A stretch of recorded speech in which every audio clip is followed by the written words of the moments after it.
I'm vice president at BVDW. It's a German association for the digital business or the digital economy. That's not that easy to translate.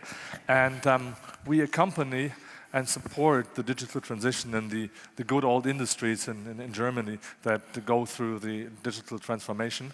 And it's a very exciting times. And I guess you know Stefan and Björn already, but sorry, Stefan and Uwe, but maybe the chance to introduce yourself, Björn. Yeah, I'm Björn Bunte. I'm working for CETECOM, located here in Essen, close to Düsseldorf. We are a company, service provider company, focused on testing and certification. We have a history of more than 20 years, traditionally in the, is it before? I don't know.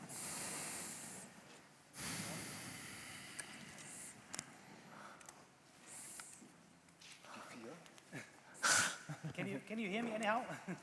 I try to speak up. So no. We are in testing and certification business, traditionally in the mobile phone technologies, and we see this technology now migrating, emerging into the car domain. So we have a lot of new customers in the automotive domain, and we try to ensure that the technology and the services actually work in the field. Okay, thank you. Yeah, it's very challenging to have the big questions in 20 minutes, and when we're already a little behind of time. So big questions, I'm forced to get to some big questions. And some of the experts in the field say that when it comes to connectivity and the age of IoT, that the big internet giants, Apple, Google, will finally control the infotainment and entertainment systems and with severe questions for the OEMs. So are they right, or what will happen in this field? Okay, I will start. So for us, it's an integration of the Apples and Googles, because the customer demand is quite clear. Customers want to use their smartphones, their mobile phones into the vehicle, want to use services.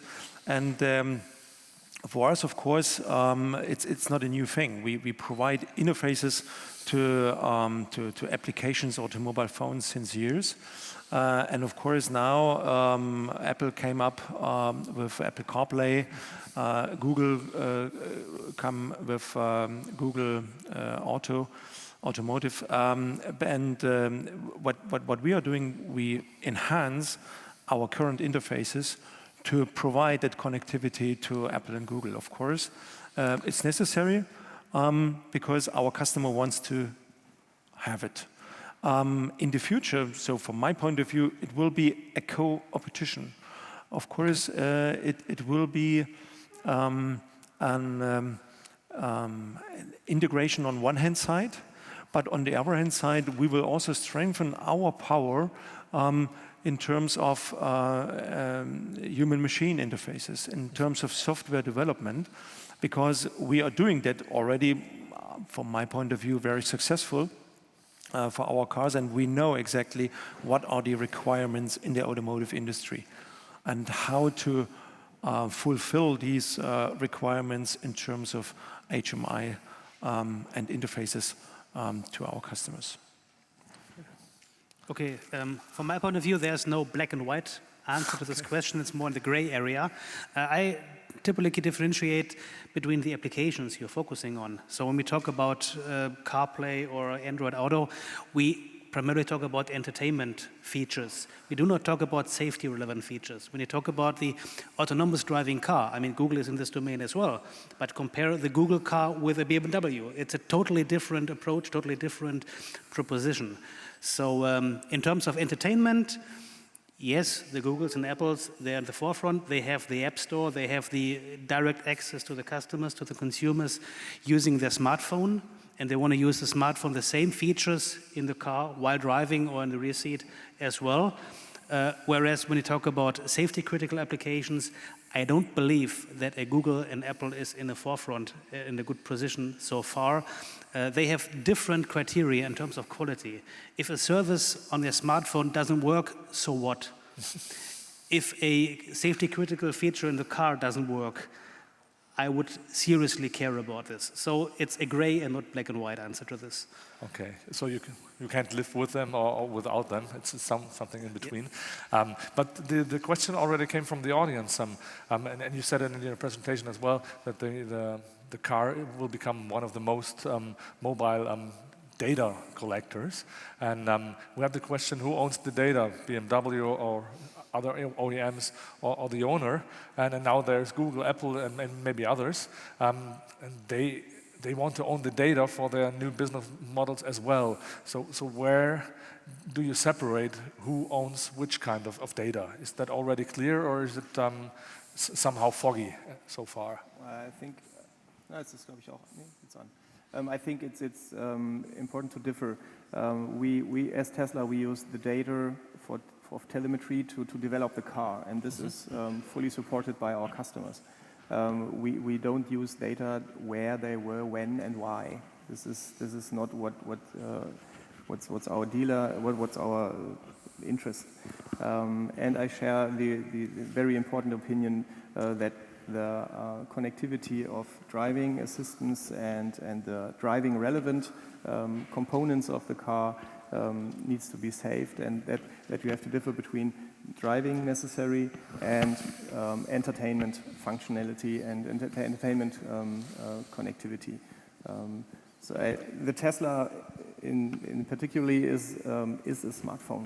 It's a driving smartphone. It's nothing else. So it's our main point of view of the car, that it's a connected device. It's a driving iPhone, nothing else. Okay. So besides the complete engineering difference, the understanding of the role model in the business environment is pretty much the same as from the old traditional manufacturers.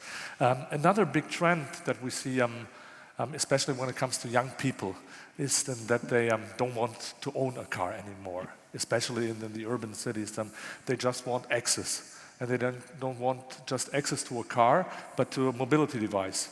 It can be a train, it can be a bike, or whatever. So the market is transforming maybe a little bit, especially in the urban areas, from a product-focused market to a service market, where access becomes a substitute for product development. And to develop high-end products has been for centuries the core asset of the car makers. How will this shift change the market? Okay, then I try to answer. So we see that shift, of course, and we see the necessity to offer mobility services, and we do that already with Drive Now.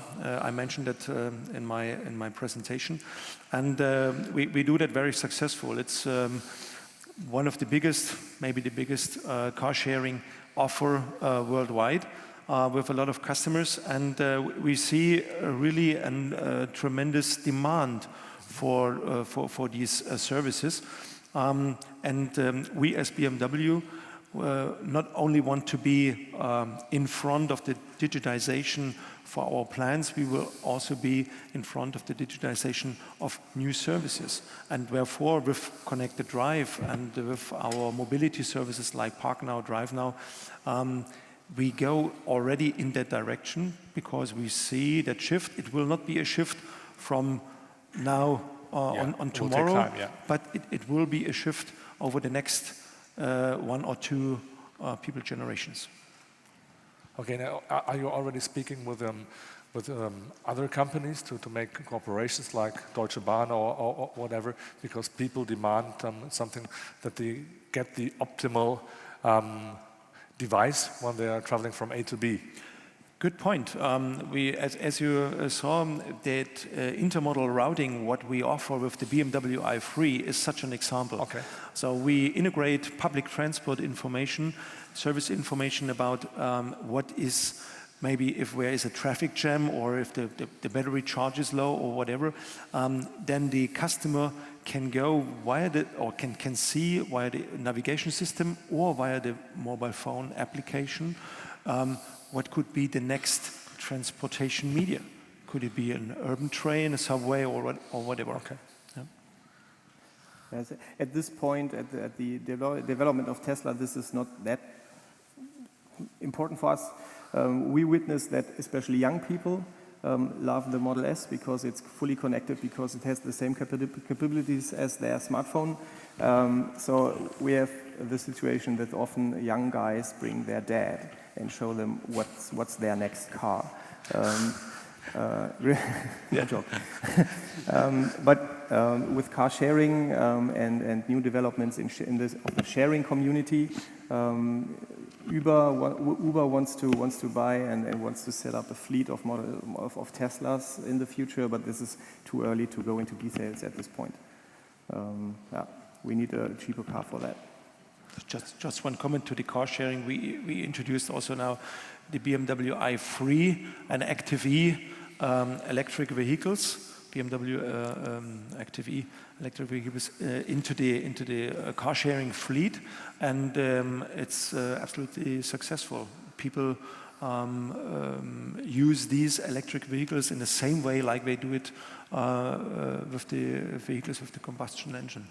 Yeah, but I think this is because the i3, in particularly the i3, is perfect for urban areas. And the car sharing community and this whole development of car sharing is focused in all urban areas, and this is where the i3 is nearly perfect for, in my opinion. Okay. Another question, especially in Germany, that is has some relevance, especially for politics, is that the automobile industry in Germany is very strong. Maybe it's the industry with the most employees of all industries.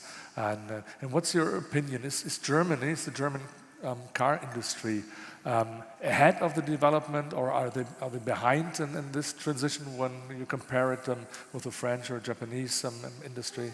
Are we prepared? Are we safe? Well, yeah, probably. Let me comment from CETECOM side, as we are a global service provider, so we have test labs in the US, in Asia, as well as in Europe.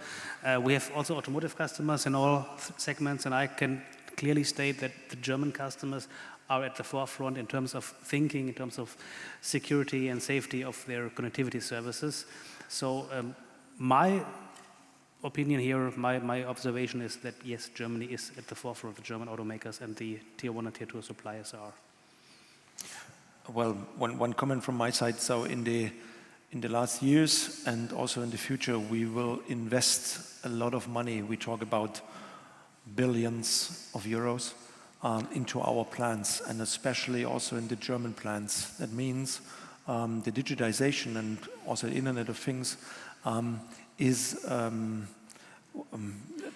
well known within BMW. We have dedicated projects to keep that place in front and to be really in front. We want to go that way, not only on the customer side with connected services, but also on the industry side. And yesterday we heard that 70% of the small and medium enterprises in Germany are not well focused on the digitization. I believe especially the automotive industry with the big OEMs and with the first tier suppliers is going that way of digitization already. And we go it, from my point of view, also in the right direction. Okay. Would Tesla agree? Yes, I fully agree, but I don't think that if you ask the question if we are safe concerning the automotive industry, that does not depend on how is the car connected or not. That's not this is not the question for the future. In my opinion, and this is why I work for Tesla, is the question: how is the car driven with this? So what is we need sustainable transportation. I fully support this idea, and this is the question: if we are safe or not in Germany, in my opinion. This is not only about connectivity. This is only a new additional feature for the user. But if I'm not able to afford mobility anymore, then it doesn't matter if the car connected or not. Okay. So there's some minutes left. Finally, one question. For years, we knew where the money for the car makers came from. You bought the product and there has been the money, or maybe some leasing or finance some things. Some say about the future that there will be new revenue streams. Some call the car the fifth screen or sixth screen or whatever. That from this screen there will come new revenue models. Will the car become an e-commerce platform where I get recommendations on the screen to drive to another retail store and get some provisions? Is this a scenario that could be real, or is it just a scenario that will never occur real? I think we see it already. I mean, you mentioned the Drive Now. They are using it already. When I'm driving Drive Now, I get adverts. You get X% discount at the next Rewe retail store if you drive it. So it's already on the market. Okay, so the car will become a retail store or a navigator to retail stores, even more intense in the future. So from our point of view, yes, because as our CEO said, it will be one of the biggest data hubs in the IoT environment, and of course we want to use if there is it is a good way for our customers to use the data which are generated via the car, via the screens, to support their life, of course. And why shouldn't we do it? If we not do it, then anyone else is doing it. Okay. And someone will earn the money, and of course you're keen to be one of them. Yeah, of course. So there are 2 minutes and some seconds left. Are there some questions from the audience? Thank you. Uwe, just one question. What I see now in the Internet of Things, we have different kind of environments. One seems to be the car for sure, right? Like a kind of smaller ecosystem, because just the Internet of Things is very big. The other one is a smart home, and perhaps the other one is our mobile phone, let's say, on the way. Now I see some approaches like, I mainly work with Vodafone, I'm from Huawei Technologies, coming rather from the smart home side, going into the automotive side, and you are from the automotive side, also now going into the smart home side. Do you see already the development in the end? What will be the hub? Because just thinking loud, a car could also be my smart home hub because my car is parked downstairs, so I can use the internet connection of the car to see my movies. Of course, that's far away, but in the end, it does not make sense to have so many hubs to go into the internet. One at home, one in my mobile phone, and one in the car. Do you have any feeling already where it will go? Because I see you cooperate now with Samsung, right, and Deutsche Telekom, which makes perfectly sense in my opinion. But of course, the smart home players and the operators also will probably try to fight back. So rather a strategic question, because that's a big question mark that we also have. Where are we going? Okay, I try to make it short. It's a point of view.